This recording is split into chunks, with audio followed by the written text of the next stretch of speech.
Okay, I want to show you a quick video on how to swap out your serpentine belt. I'm working on a 95 Toyota Celica, and most of the mid-90s Toyotas, Corollas, Camrys, Celicas, are all very similar, if not the same. So step one, even if you're not working with electrical points, I usually just disconnect the negative terminal anytime I'm working on the engine. And you'll notice with the alternator you've got some electrical points, but this is such an easy job. I'm not going to go hands-on and show you everything. I'm just kind of point through it. The serpentine belt is right here. You do not have to take out the alternator to swap out the serpentine belt. A lot of people do that, but step one, again, that negative terminal over here, and you've got a pivot bolt that allows this alternator to pivot, and you want to loosen that up.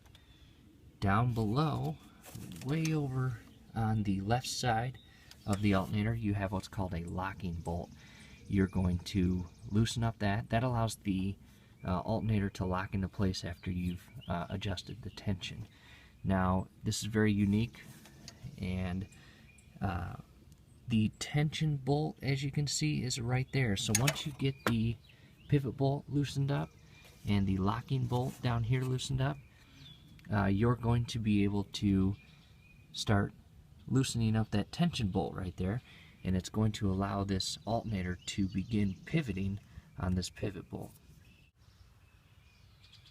Now once you get to this point, again, this is going to begin pivoting on that pivot bolt. You do not have to take this out. You don't have to take your tension all the way out, and I don't even think you have to take out that locking bolt all the way. So just kind of play with it.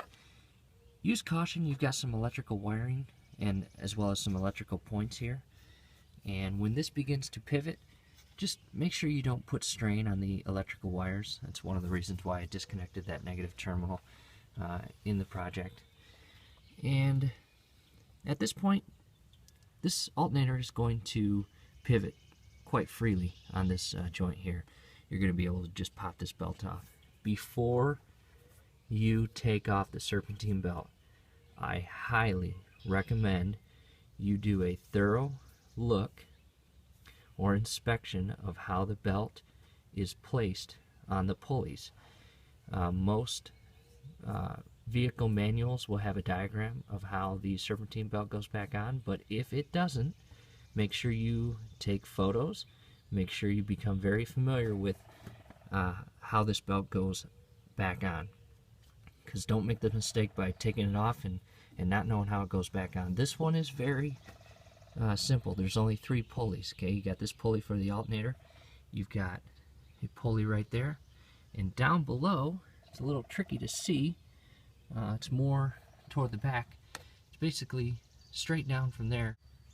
Okay, at this point you can take off the serpentine belt.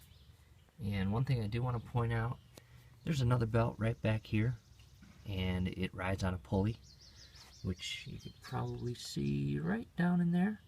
Okay, and this one's a little tricky. You'll have to have quite a long extension socket, and if you want to spend the extra time to take off that, let me get a better view, you're going to basically loosen up the tension bolt right down there, and you're going to loosen up, I'm sorry, that's the pulley bolt, and this is the tension. Okay, you don't actually have to pull this all the way out. That's going to free up that belt down there.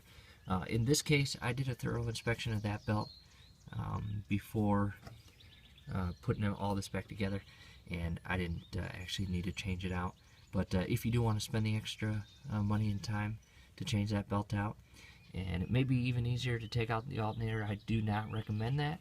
If you can get a long extension and work your fingers and hands down in there to swap that belt out, that would be great. Back to the serpentine belt. Once you get the new one put on, it's going to be a little loose, and then you're going to go back and you're going to begin tightening down the components or bolts of the alternator.